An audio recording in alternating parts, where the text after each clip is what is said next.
फिर द्वार मिले ना मिले, पर तेरा जो द्वारा है वो निश्चित निश्चित, तेरी चौखट निश्चित। आज सावन का पहला सोमवार है, शंकर जी के मंदिर गए होगे, शिव जी पे एक लोटा जल कंकर शंकर पे भी तुमने यहां आकर भी चढ़ाया होगा। जाते जाते बाबा से एक बात कहकर जरूर जाना, जैसे सावन के महीने में जल बरसता है और वो जल बीज पर पड़कर अंकुरित होकर फल देता है, उसी तरह सावन के महीने में मैंने भी एक लोटा जल चढ़ाया है, वो भी ऐसा जल हो कि मेरे जीवन में सुख को अंकुरित करे और मेरा जीवन धन्य हो जाए। ऐसी कृपा, ऐसी दया करना। हम तेरे धाम में, हम तेरी चौखट पर कथा सुनने के लिए आए, तेरे दरवाजे, तेरी चौखट, तू कृपा करे तब सुख।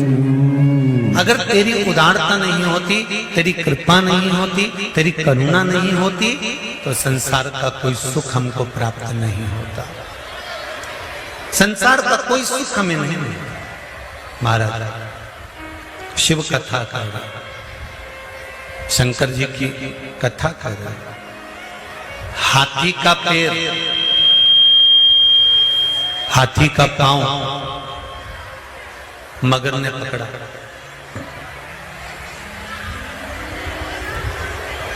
और जितने भी लोग पीछे खड़े हैं उनसे निवेदन है, आप लोग टीन शेड में चले जाओ। यहाँ से जितने भी लोग खड़े हुए हैं पानी में गीले नहीं हो, या शेड में जाकर बैठ जाओ, आराम से वहां बैठकर कथा सुनो। हाथी का पांव मगर ने पकड़ लिया, और हाथी का पांव जब मगर ने पकड़ा, हाथी का पैर जब मगर ने पकड़ा, उस पैर को पकड़कर मगर खींचता खींचता खींचता खींचता हाथी को लेकर पानी के अंदर जाने लगा। हाथी को खींचकर मगर हाथी को पानी के अंदर ले जाने लगा। जब पानी के अंदर मगर हाथी को खींच कर ले जाने लगा, पूरा परिवार हाथी के साथ था, पूरा परिवार था, और संपूर्ण परिवार, पूरा की पूरा परिवार हाथी के संग है, पूरा के पूरा परिवार हाथी के साथ है।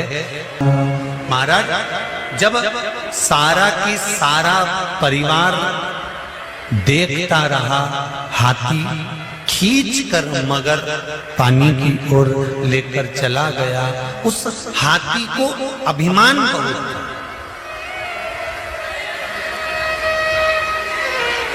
था, उस हाथी को अहंकार बहुत था। और हाथी को अहंकार किस चीज का था? हाथी को अभिमान किस चीज का था? हाथी को अभिमान था कि मेरे पास में बल बहुत है, मैं बहुत बड़ा हूं, बहुत विशाल हूं, मेरे पास में बल बहुत है। हाथी को अभिमान इस चीज का था कि मेरे पास में बल बड़ा है, मेरे पास में बहुत बल है, मैं बड़ा विद्वान हूं, मेरे पास में बहुत सारा, मेरा शरीर बड़ा विशाल है, बहुत प्रबल है, और मुझे कोई हरा नहीं सकता, और मेरा परिवार मेरे साथ में है। यह हाथी का अभिमान था, यह हाथी की अभिमत्ता थी, यह हाथी का अहंकार था। पर जब हाथी का पांव पकड़ा, और हाथी का पांव पकड़कर जब पानी के अंदर गया, जाने के बाद हाथी का पांव पकड़कर पानी में जाने के बाद पानी में हाथी धीरे धीरे धीरे धीरे धीरे धीरे समाने लगा, धीरे धीरे डूबने लगा। तब हाथी का पूरा शरीर पानी के अंदर चले गया, केवल हाथी की सूंड हाथी ने ऊपर कर ली और उससे श्वास ले रहा था, वो भी धीरे धीरे धीरे धीरे पानी में जाता जा रहा था। थोड़ा सा ही बचा था, तब हाथी ने विचार कर लिया कि अब मुझे कुछ ना कुछ करना पड़ेगा। मेरा परिवार मेरा साथ नहीं दे रहा, मेरा कुटुंब मेरा साथ नहीं दे रहा, अब मृत्यु की घड़ी सामने आकर खड़ी हो गई है। तब उस हाथी ने क्या करा? तब परमात्मा को पुकारना प्रारंभ, तब उस भगवान को बुलाया।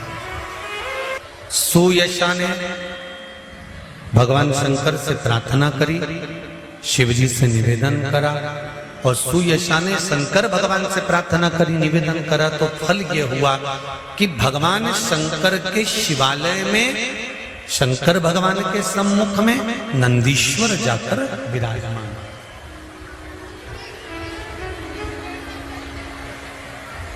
देखिए,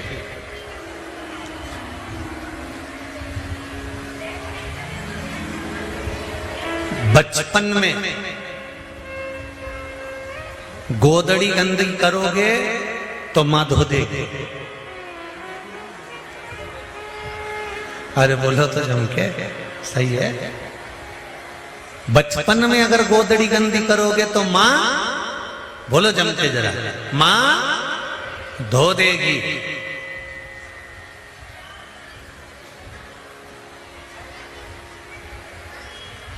पर जवानी में, अधेड़ी में अगर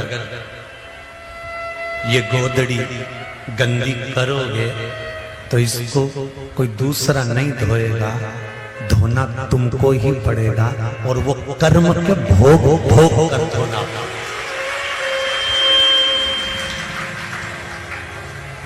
बचपन की गोदड़ी को मां धो सकती है, बचपन की गोदड़ी को पिता धो सकता है, पर एक बात और सरलता में समझिएगा, अनायास अचानक तुम्हें ज्ञान नहीं था, अज्ञानी थे, और अज्ञानी होने के बाद में अगर आपने कोई कर्म कर दिया, बेकार काम कर दिया, तो वो अज्ञानता में करा, उसका कोई दोष तुमको नहीं लगेगा। पर मालूम पड़ने के बाद अगर आप कुछ गलत कर्म करते हो तो उसका तो दोष लगेगा ना, उसका तो दोष मान्य होगा। सारी दुनिया को मालूम है कि जन्म हुआ है तो मरना निश्चित है। सारी दुनिया को मालूम है कि बचपन आया है तो जवानी भी आएगी, और जवानी आया है तो बुढ़ापा भी आएगा, अधेड़ी भी आएगी, ये निश्चित है, इसको कोई टाल नहीं सकता।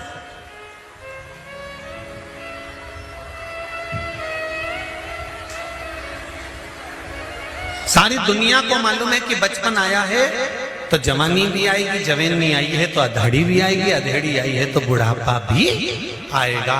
प्रत्येक संसार में जन्म लेने वाले मनुष्य को, बच्चे से बच्चा, छोटे से छोटा व्यक्ति को भी ये ज्ञान है कि एक ना एक दिन मरना है, पर किसी को ये मालूम है कि कब मरना है।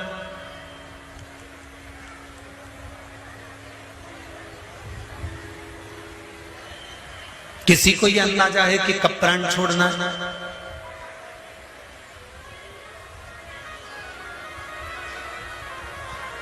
दक्ष प्रजापति के यहां जब 60 कन्याओं का जन्म हो गया, तब दक्ष प्रजापति ने मां जगदम्बा से, मां देवी से, भवानी से विनती करी, और विनती कर कर कहा, मां मेरे घर में एक बेटी का जन्म और हो जाए।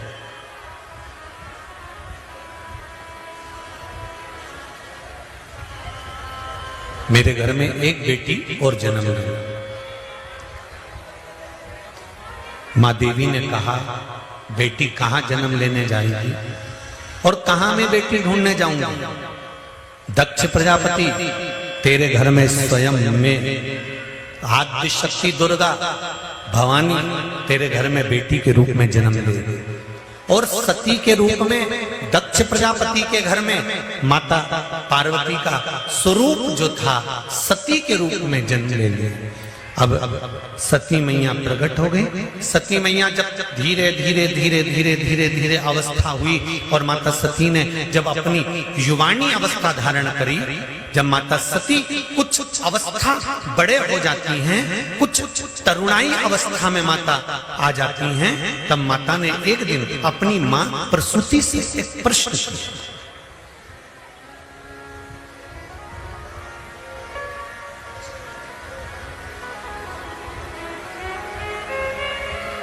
अपनी माता प्रसूति से एक प्रश्न किया और माता प्रसूति से कहा, मां मेरे मन का एक संशय है। माता प्रसूति ने सती से पूछा, वो संशय कौन सा है, बता तू क्या संशय तेरे मन में।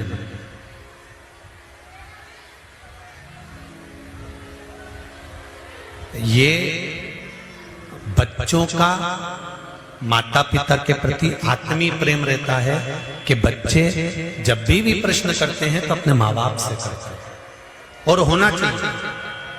और प्रत्येक माता और पिता से मेरा निवेदन है, तुम्हारे घर के बच्चे अगर कोई प्रश्न कर रहे हैं तो उसका उत्तर जरूर देना चाहिए माता पिता, क्योंकि माता और पिता गुरु का एक स्वरूप होते हैं। इसलिए उनका फर्ज है बच्चे जब प्रश्न करें तो माता पिता उत्तर दें। प्रश्न किया और प्रश्न करने के बाद में माता सती ने प्रश्न सरल पर जनहित का प्रश्न, मां यदि इस भूमंडल पर मृत्यु लोक में अगर हमारा जन्म हुआ तो इस मृत्यु लोक में जन्म लेने का हेतु क्या है, इस मृत्यु लोक में जन्म लेने का कारण क्या है, हम क्यों जन्म लेते, हमारा जन्म का कारण है। कहा प्रसूति मां बोली,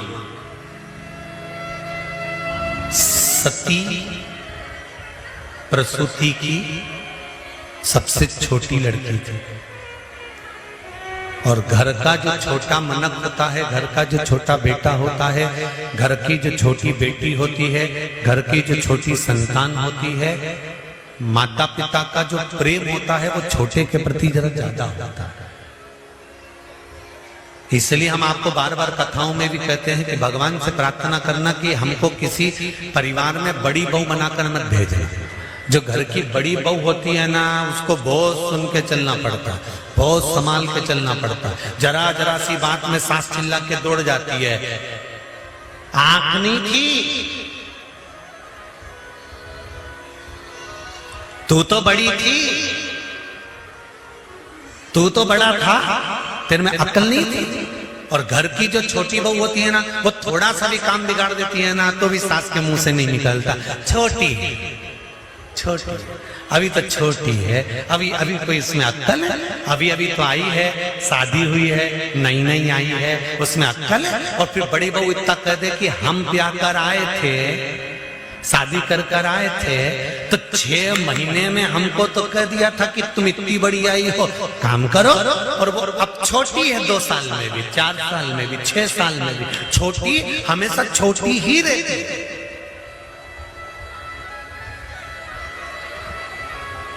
छोटी हमेशा छोटी है और बड़ी हमेशा बड़ी ही रहती है। वो कोई भी काम अगर बात अगर कुछ भी जरा से भी मेहमान ज्यादा आ गए ना तो कहा किससे जाता है, तू तो बड़ी थी ना, कम से कम पहले तुझको आना चाहिए। उसकी नींद नहीं खुली, वो तो छोटी थी, पर तू तो समझदार थी, तू तो बड़ी थी, तू आ जाती ना उतर कर। जितनी भी जीजियां कथा सुन रही ना, भगवान से प्रार्थना कर लेना, बोले ना तो अगली बार हमको छोटा बना के भेज दे, बड़ा नहीं। छोटे बनने में फायदा है, बड़े बनने में कोई फायदा नहीं है। ऐसा बड़ा बनना तो बड़ा बड़ा बेकार काम है। कोई हमसे पूछे ना तो हम तो स्पष्ट कह दें जिंदगी में कि कभी बड़े मत बनना। ट्रेन में सफर भी करो और बाथरूम भी जाओ ना तो 4 वीडियो बनाने वाले मिल जाते हैं कि महाराज गए हैं तो फोटो खींचे थे। अब ये स्थिति, पंडित जी सत्य कह रहे हैं महाराज।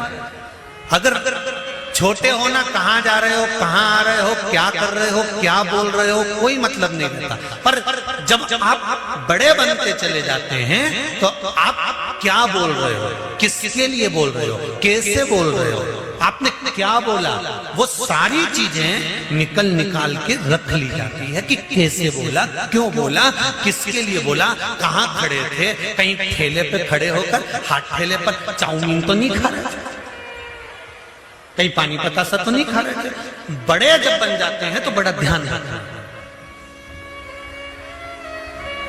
पर छोटे में कोई ध्यान रखना है क्या? नहीं। शिव महापुराण की कथा कर रही है, जब तक तुम छोटे हो तुम्हारी गोदड़ी अगर गंदी भी कर दोगे तो उसको मां जम के बोलो जरा धो देगी। अगर बचपन में गोदड़ी गंदी करी तो मां धो देती है, पर जवानी में अधेड़ी में अगर कोई शरीर गंदा हो गया, ये गोदड़ी गंदी हो गई तो इसको मां नहीं धो सकती। इस गोदड़ी को तो फिर हमें खुद को धोना पड़ेगा, क्योंकि बच्चा जब बड़ा हो जाता है तो मां भी कह देती है थप्पड़ मार के, इतना बड़ा हो गया अभी भी गंदगी कर रहा है, चल अपने कपड़े खुद धो।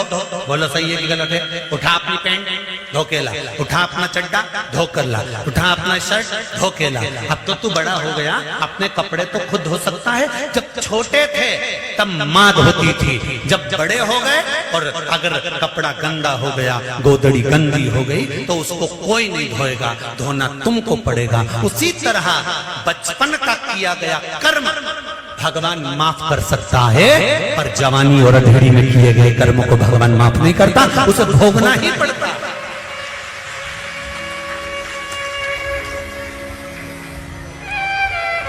जवानी और अधेड़ी में किए गए कर्म को कोई दूसरा नहीं भोगेगा, भोगना अपने को पड़ेगा। इसलिए बार बार कहते हैं मत बुरे कर्म कर वरना पछताएगा, भगवान की आंखों से तू बच नहीं पाएगा, तू बच नहीं पाएगा। अरे ओ अज्ञानी मत करना दानी, अरे ओ अज्ञानी मत करना दानी। तेरे कर्म का फल भी तू ही पाएगा, जैसा किया तूने तेरे आगे आएगा। मत बुरे कर्म कर बंदे, मत बुरे कर्म कर बंदे, वरना पछताएगा, भगवान की आंखों से तू बच नहीं। जैसा कर्म करोगे उसके अनुसार फल तो भोगो। बस एक बात का स्मरण रहे आपको, जब कर्म का दंड हमको भोगना है तो शिव महापुराण की कथा कहती है, भगवान शंकर की कथा कहती है, शिव तत्व कहता है कि इस कर्म के दंड को भोगने में मेरे भोलेनाथ जी की शरणागति को पकड़ लेना चाहिए। उससे क्या होगा, क्या होगा उससे? तो कहा दुख जब सामने आकर खड़ा भी होगा ना, और आप मन से श्री शिवाय नमस्ते, दुख सामने आकर खड़ा हो गया और आपने अगर मंत्र का स्मरण करा है, पंचाक्षर मंत्र नमः शिवाय, षडाक्षर मंत्र ओम नमः शिवाय, श्री शिवाय नमस्तुभ्यं, राम नाम कृष्ण नाम द्वादशाक्षर मंत्र ओम नमो भगवते